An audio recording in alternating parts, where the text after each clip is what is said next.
Hello guys, हजुरहरूलाई मेरो यो युट्युब च्यानलमा हार्दिक स्वागत छ।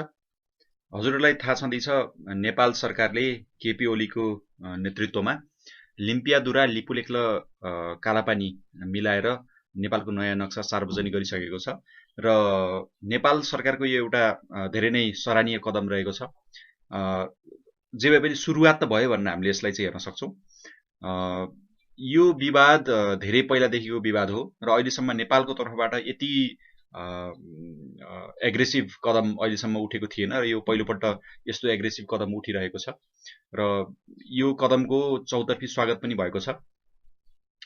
तर यो नेपाल सरकारको यो कदमको बारेमा भारत के भन्छ? नेपालले जुन नयाँ नक्सा सार्वजनिक गरेको छ, लिम्पियादुरा, लिपुलेख र कालापानीलाई समेटेर जुन नक्सा सार्वजनिक गरेको छ, त्यो नक्साको बारेमा भारतले के भन्छ? भारतका मिडियाहरू यो सम्बन्धमा के भन्छन् र उनीहरू कस्तो हल्ला फैलाइरहेका छन् भारतमा, यो पनि हामीले हेर्नु नै पर्ने हुन्छ। किन भन्दाखेरि हामीले गरेको कुनै कामको रियाक्सन कस्तो भयो त त्यो देशमा भनेर हामीले हेर्नु पनि जरुरी हुन्छ। र साथसाथै अहिलेसम्म चीनबाट त त्यस्तो कुनै पनि भनाइ आएको छैन कि नेपालले नयाँ नक्सा जारी गर्यो, यसको इफेक्ट्सहरू यस्तो यस्तो हुन्छ अथवा के हुन्छ, कसरी हामीले अगाडि बढ्ने भनेर चीनबाट त त्यस्तो कुनै पनि आधिकारिक कुनै पनि धारणा व्यक्त भएको पाइँदैन। तर भारतका सञ्चार माध्यमहरूले चाहिँ नेपालको नयाँ कदम जुन केपी ओलीको नेतृत्वमा लिम्पियादुरा, कालापानी र लिपुलेख समावेश गरेर जुन नयाँ नक्सा जारी गरेको छ, त्यो बारेमा भारतका मिडियाहरूले बोलेका छन्। उनीहरूले धेरै मिडियाहरूले त के भनेका छन् भने नेपाल कसको इसारामा यो काम गरिरहेको छ भनेर भनिरहेका छन् र नेपाल जस्तो देश पनि भारतसँग टक्करिन अब लाग्दैछ, यो के हुन लागिरहेको भन्ने जस्ता अरू कुराहरू पनि भारतीय मिडियाहरूले गरिरहेका छन्। भने नेपाललाई भारतीय मिडियाहरूले कस्तो सोच्दा रहेछन् भन्ने कुरा पनि यो भिडियो हेरेर हामीले चाहिँ राम्रोसँग जान्न सक्छौँ। आउनुहोस् हामी यो भिडियो हेरौँ। आज हामीसँग दुईटा भिडियो रहेका छन्, दुईटा भारतीय सञ्चार माध्यमहरूका भिडियो रहेका छन् जसले चाहिँ अहिलेको रिसेन्ट कालापानीको विषयलाई लिएर, नेपालको नक्साको विषयलाई लिएर आफ्नो प्रतिक्रिया दिएका छन्। आउनुहोस् हामी यो भिडियो हेरौँ।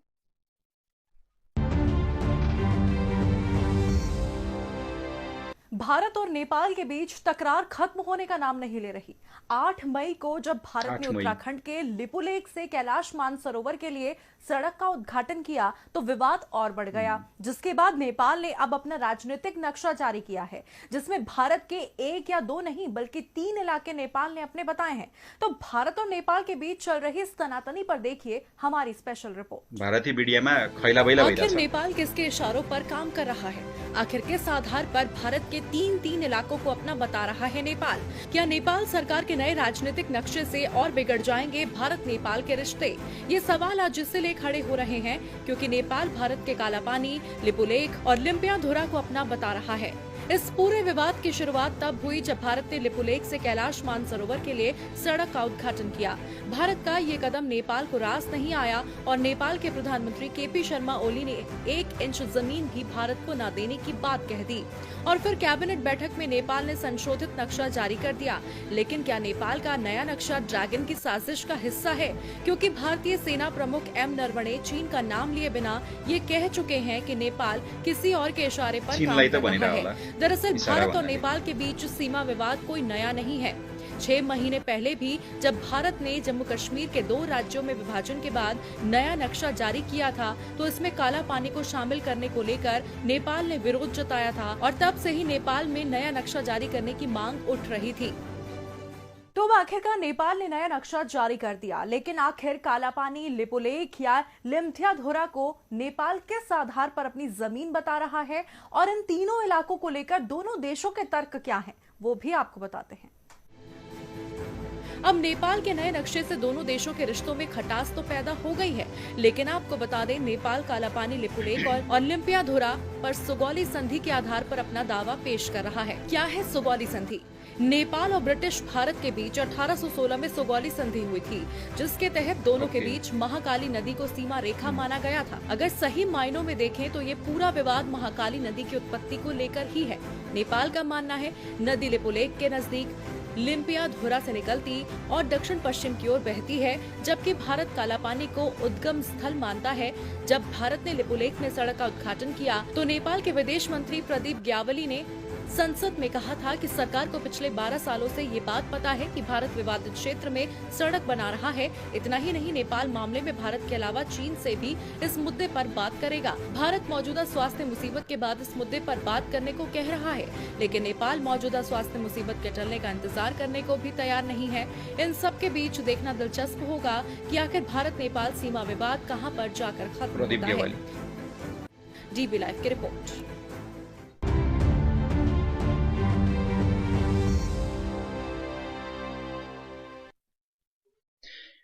देख्नुभयो, भारतीय मिडियाले अहिले पनि कालापानी, लिपुलेक र लिम्पियाधुरा क्षेत्रलाई चाहिँ आफ्नो नै क्षेत्र भनिरहेका छन् र नेपालको यो कदमको लागि चाहिँ भारतीय मिडियाहरू त्यति सकारात्मक देखिँदैनन्। यो भिडियोमा हामीले हेर्न सक्छौं र त्यस्तै गरेर अर्को भिडियो पनि यहाँ रहेको छ जुन हामीले हेर्न सक्छौं। यो रहेको छ एबीपी न्यूजको भिडियो, जसमा त भनेकै छ कि भारतको अगेन्स्टमा नेपाल कसको इशारामा यो काम गरिरहेको छ भनेर भनिएको छ। यो वीडियो पनि हेरौं हामी, आउनुस्। हम नेपाल की नक्शे वाली साजिश को बेनकाब करने जा रहे हैं। भारत का अब तक पाकिस्तान और चीन के साथ ही सीमा का विवाद था, लेकिन अब एक नया विवाद नेपाल सीमा पर भी खड़ा हो गया है। देखिए, यही खबर हम आपके लिए लेकर आए। नेपाल ने भारत के उत्तराखंड से लगने वाले सीमावर्ती 3 इलाकों पर अपना दावा ठोक दिया है, साथ ही देश का एक नया नक्शा जारी करने का फैसला भी किया है। सोचिए, नेपाल की तरफ से क्या कभी भी इतिहास में आपको ऐसा कुछ सुनने को मिला था, लेकिन अब नेपाल ये कर रहा है। नेपाल का रवैया चौंकाने वाला है। नेपाललाई कति लाचार मान्दा रहेछ, नेपालले केही गर्न सक्दैन भन्छ नि। चीन की शय पर काम तो नहीं कर रहा। नेपाल के केंद्रीय मंत्रिमंडल की बैठक में देश का जो राजनीतिक नक्शा पास करने का फैसला किया गया है, उसमें भारत के साथ सीमा पर लिम्पियाधुरा, लिपुलेक और काला पानी के इलाकों पर दावा ठोका गया है। इन 3 इलाकों को मिलाकर नेपाल नया नक्शा जारी करने जा रहा है। मंत्रिमंडल की बैठक में निर्णय लिया गया है कि नेपाल के सभी 7 प्रदेशों, 77 जिलों और 753 स्थानीय इलाकों को मिलाते हुए नया नक्शा जारी किया जाए। नया राजनीतिक नक्शा नेपाल का भूमि प्रबंधन मंत्रालय जल्द जारी करेगा। पुराने और नए नक्शे में अंतर को समझने के लिए इन दोनों नक्शों को देखिए। बाईं ओर दिख रहा मैप मौजूदा मैप है, जबकि दाईं ओर वाला प्रस्तावित है। दाईं तरफ वाले मैप में बिल्कुल बाईं तरफ एक नोक सी दिख रही है, जहां पर ये तीनों इलाके स्थित है, जिन पर नेपाल अपना हक जता रहा है। भारत और नेपाल के बीच ये सीमा विवाद करीब साल भर पहले ही गरमाना शुरू हो गया था, जब भारत ने अगस्त 2019 में जम्मू कश्मीर से अनुच्छेद 370 खत्म कर 2 केंद्र शासित प्रदेश बना दिए। विवाद ने हाल ही में उस वक्त तूल पकड़ा जब भारत ने लिपुलेक के रास्ते कैलाश मानसरोवर का नया रास्ता शुरू किया। इसके बाद नेपाल का भी राजनीतिक तापमान गर्मा गया। बीते सप्ताह नेपाल ने काला पानी इलाके के करीब छंगरू में अपनी नई सशस्त्र सीमा चौकी भी बना ली। इस मामले में भारत सरकार लगातार ये कहती रही है कि काला पानी को लेकर किसी भी तरह का सीमा विवाद नहीं है। भारत ने जो नया सड़क मार्ग बनाया है वो पूरी तरह भारतीय सीमा में है। 9 मई को विदेश मंत्रालय के आधिकारिक प्रवक्ता अनुराग श्रीवास्तव ने कहा था कि भारत और नेपाल के बीच सीमा मामले को सुलझाने के लिए एक तय प्रक्रिया है। दोनों देशों के बीच सीमांकन की कयावत भी चल रही है। भारत इस मामले से जुड़े सभी पहलुओं को नेपाल के साथ अपने दोस्ताना रिश्तों और कूटनीतिक तरीकों से सुलझाना चाहता है। बहरहाल पाकिस्तान और चीन के बाद नेपाल ने भी जिस तरह भारतीय इलाकों पर कब्जा करके आवाज उठानी शुरू कर दी है, उससे लगने लगा है कि उसे कहीं न कहीं चीन से शह मिल रही है और चीन की शह पर वो उस भारत के साथ उलझ रहा है जो उसके हर संकट पर काम आता है। क्यों है एबीपी लाइव न्यूज लवर्स का फेवरेट? वर्क डेडलाइन्स में भी हेरिहाल्नु भयो होला दर्शकबिनहरुले भारतीय मिडियाले कस्तो के भनिरहेका छन् भनेर। अहिलेको यो कोरोनाको महामारी भइरहेको बेलामा, यो देश नै एकदम आक्रान्त, विश्व नै आक्रान्त भइरहेको बेलामा यस्तो स्थितिमा भारतले चाहिँ यस्तो कदम चालेको छ। भारतले जहिले पनि के लाग्छ भन्ने अप्ठ्यारो स्थितिमा चाहिँ नेपाललाई प्रहार गर्ने गर्छ। जस्तै पहिला पनि जस्तै यो भूकम्पको बेलामा नाकाबन्दी को हिसाबले जुन प्रहार गर्यो र अहिले कोरोनाको बीचमा एकदमै गाह्रो भइरहेको बेलामा चाहिँ यो मानसरोवर सम्मको कैलाशमान सरोवरसम्मको जुन बाटो छ त्यसलाई उद्घाटन गरेर नेपाली भूमि हुँदै उद्घाटन गरेर जुन प्रहार गरेको छ, उसले एउटा समय खोजिरहेको हुन्छ जस बेला चाहिँ गाह्रो समयमा चाहिँ उसले प्रहार गर्ने गर्छ। यो उसको चाहिँ चरित्र देखिन्छ भारतको चाहिँ, जुन हामीलाई अवश्य पनि बियरेबल हुने छैन यस्तो कार्य।